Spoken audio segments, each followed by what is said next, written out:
Hello everyone, welcome to this video. I am Ana Danica Nicole D. Abrahana, and for today I am excited to walk you through this innovative inventory management system that we've been working on. This project is designed to streamline inventory management by simply adding and deducting items. Also, it improves tracking. While you are here, you will learn about the restaurant inventory system that we built, discover what's behind it, explore its features, or see how it solves common inventory challenges. But before we dive deeper, let me hand this over to my team members, who will explain more about these key aspects of this inventory system and how it works in action. Stay tuned and let's get started. Tables and attributes.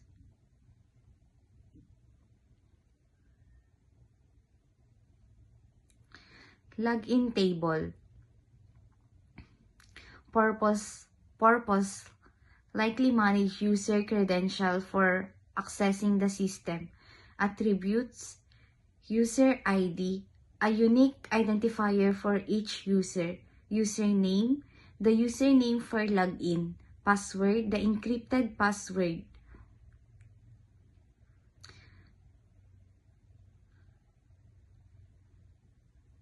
Number 2, inventory table. Purpose likely serve as the central table for current inventory levels, attributes, item ID, unique identifier for each inventory item. Item name, the name of the item. Current quantity, the current stock of the item. Number 3, deduction table. Likely purpose based on naming. Purpose, this table might track the quantity of items removed or used from the inventory. Attributes, assume based on naming conventions. Deduction ID, unique identifier for each record. Item name, the name of the item being deducted. Quantity deducted, the amount deducted. Deduction date, the time stop of the deduction. Number 4, added table. Purpose, tracks item added to the inventory with details about the quantity and time. Attributes, added ID, a unique identifier for each record, likely an auto-incremented primary key. Item name, the name of the item being added, example, sugar, orange, or etc. Quantity added, the amount of the item added to the inventory. Added date, the time stamp when the item was added. Good day, everyone. My name is Eloisa May S. Alaya from BSIC 3NS. Today, I will explaining how the login system functions in our restaurant inventory management system. This is a basic PHP-based login system that allows an admin to access the inventory. The system uses a MySQL database to validate the admin's credentials. Upon successful login, the user is redirected to page called added database.php. Here's the detailed breakdown of how the login system works. So admin, to log in as admin, you need to enter the correct username and password. For example, you might use admin03 as the username and 1313 as the password. The system checks these credentials against those stored in the databases. MySQL database, the system relies on MySQL database where the admin's credentials are stored. You can view or modify these credentials by accessing the database. Adding admins to the database. To add a new admin, you can use MySQL interface such as phpMyAdmin or a similar tool. In the interface, navigate the SQL tab and use the insert statement to add a new admin record.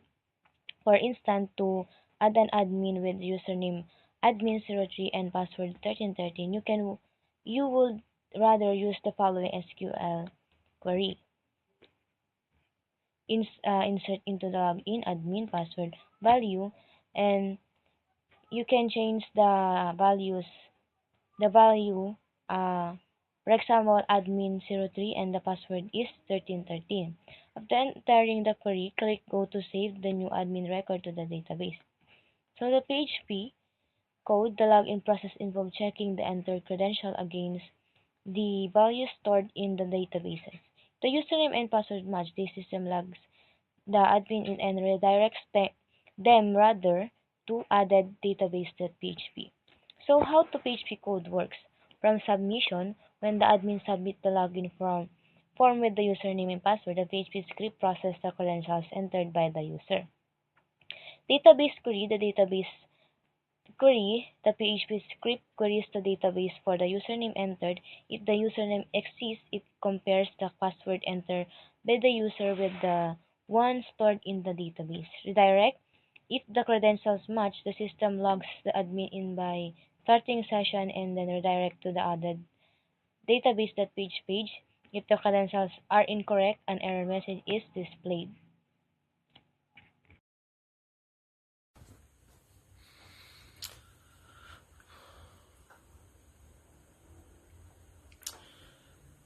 Restaurant inventory system. Let's add the item indicated here our restaurant inventory system. And this is what we'll do. Add equipment or products that we place here must be connected to the products or equipment that you have added. When the ones for the restaurant are ready, these are the ones I need to manage, and you must log in before.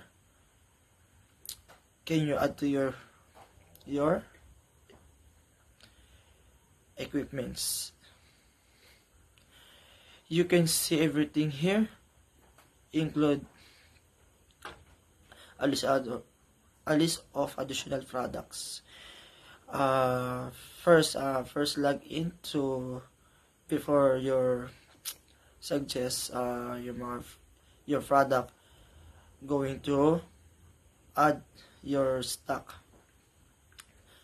and you can delete anything not available products. So after that, so that we can always have new ones. This code handles the process of deducting items from the inventory in a restaurant inventory system. Functionality of this code. The script check if the admin is logged in by verifying the session variable. If not found, the user is redirected to the login page. Deducting an item from inventory. When the admin submitted the form to deduct an item, the item name and quantity to be deducted are retrieved from the form. A connection to the database is established. A transaction is started to ensure atomicity, all operations succeed or none are saved. Transaction operation. Insert deduction. The deducted item and quantity are recorded in the deduction table. Update inventory. The script fetches the current inventory data, total quantity, quantity deducted, remaining quantity for the specified item. If the item exists, it updates the inventory table with the new values for total quantity deducted and remaining quantity. Rollback. If everything runs smoothly, the, the transaction is committed and a success message is shown. If an error occurs at any point, the transaction is rollback. ensuring no partial update are saved to the date. Final step. After the transaction, whether successful or not, the database connection is closed. This system allows the admin to manage inventory by deducting quantities, ensuring data integrity the, with transaction. The process is tightly controlled to avoid inconsistent data through rollback operation. If the admin is not logged in, they are prompted to log in, ensuring secure access to inventory operation. So good day everyone. Today I will discuss to you the restaurant inventory system table, which is item added and item deducted. So let's discuss first the code itself. So the PHP code provided implements a table for displaying data about items in a restaurant inventory system, specifically focusing on the quantities of items that have been added and deducted. So let's break down how this works step by step, focusing on the database connection, the queries, and how the table is populated. So first, as you can see the session management. So this section starts the session and checks if the admin name session variables is a set, which indicates that the user is logged in. If the user is not logged in, they are redirected to the login PHP page. So the next is, as you can see, database connection. So con new MySQL localhost root, and here's a connection is established to a MySQL database which is named restaurant inventory using the MySQLi class. The connection is made to the local server localhost with the username root and an empty password. If the connection fails, an error message is displayed. Next, SQL query logic. So the code determines the SQL query based on the form submission, which is $post table choice. The query change depending on whatever the user selects item added and deducted or available items from the drop-down. And the next is initial query, which is item added and deducted. By default, the code executes the following query: PHP query, select item name, quantity added, total quantity, if null, sum, quantity, left join group by, and total quantity. So explanation of this query. Added A, this is the table where items are added to the inventory. And inventory I, this is the table where the current total quantity of each item is stored. And deducted D, this is the table records the quantities of items that are deducted or sold, used, or etc. The query does the following: joins the added table with inventory and deducted on item name, uses sum the quantity deducted to calculate the total quantity deducted for each item. Yung if null sum quantity deducted ensures that if there's no deductions, it returns 0. Calculates the remaining quantity of each item using greatest or I total quantity if null sum quantity deducted 0 then terminal, which ensures that the remaining quantity cannot be negative. Orders the items by the most recent add or deduct date and limits the result to the last 10 rows. So the next is queries when available items is selected. If the user selects available items from the drop-down menu, so PHP select item name full null from inventory left join. So explanation of this query is, this query focuses on displaying the remaining quantity of each item. The joins inventory table with the deducted table. For each item, it calculates the remaining quantity of subtracting and deducting quantity sum from the total query inventory. The result is ordered alphabetically by item name. So form for table session. So as you can see, this is the form for table session. So this forms allows the user to select between item and deducted, added and deducted, and available items. When the user selects table from the form, automatically submits, causing the page to reload and change the query accordingly. So, and last, displaying result. The results from the database query are displayed in a table format. So this is the example output. So you can see.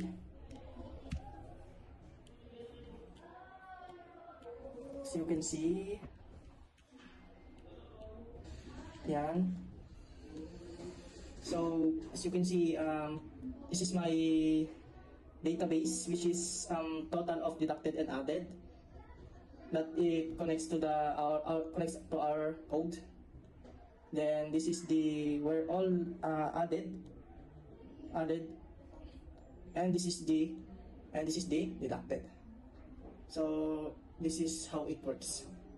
When you input an added item, it will store in the database and it will update into the table of output.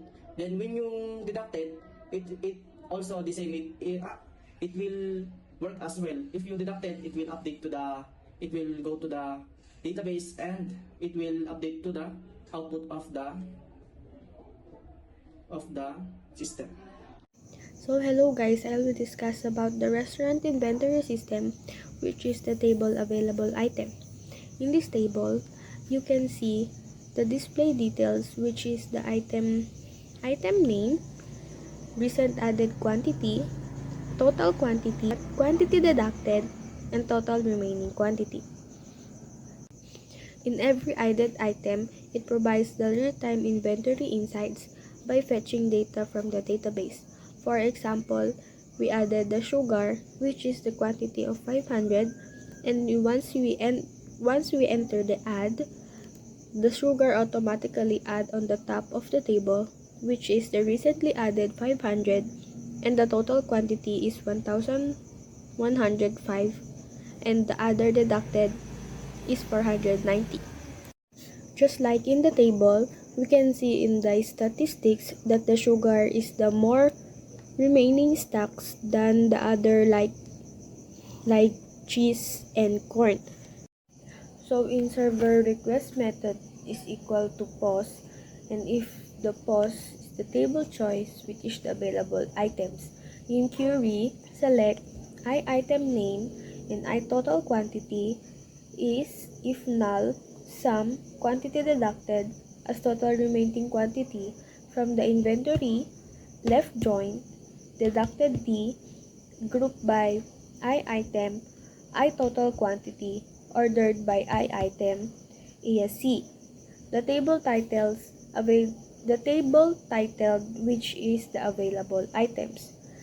In database, once we click the inventory, the table will show the available items and the quantity will all display. Good day everyone, I am Mikoel Albano from BSITNS. Today I'm gonna show you the bar graph of our restaurant inventory system. A bar graph is a visual representation of data using rectangular bars. Each bar represents a category, and the length or height of the bar corresponds to the value of frequency of the category. The bars can be arranged either vertically or horizontally. The purpose of the bar graph is to compare different categories, making it easy to see pattern, trend, or difference in the data. The x-axis typically represents the categories, while the y-axis represents the value. Bar graphs are especially useful for comparing discrete data points across various groups.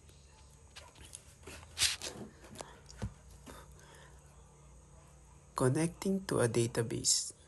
Connecting to a database is essential for application to interact with data. The process begins by selecting a database management system like MySQL, PostgreSQL, or SQLite, and installing the necessary drivers or libraries for the chosen programming language, such as MySQL Connector for Python or JDBC for Java. A connection string containing details like the hostname, port, username, password, and database name is used to establish the connection. Once connected, queries such as select, insert, or update are executed via cursor object to interact with the database. After completing operation, it is crucial to close the connection to free resources and maintain system efficiency. By following this step, developers can securely and effectively work with databases in their application. So, this is the explanation of my code. This PHP script dynamically generates a web page that provides inventory statistic for a restaurant, showing remaining stock quantities, quantities added, and quantities deducted. Over time, it used Google Charts for data visualization allowing interactive filtering and displaying relevant insight based on the database content. That's all. Thank you. Hello guys, this is my explanation about line graph. Let's explain this. Connecting to a database is a critical step for enabling application to manage and interact with data. This process begins with selecting an appropriate database management, installing the required readers or readers for the programming language for this. Connection to the database established using a sample connection string which includes key details such as the host name for username, password, and database name. Once the connection is established, the developer can execute SQL queries such as select, insert, or update a similar object to retrieve and modify data. After completing the operation, it's essential to close the connection to the system methods and ensure optimal performance by following these steps. Developer can securely and efficiently integrate database functionality into their application. So guys, this is the code I use it about this graph.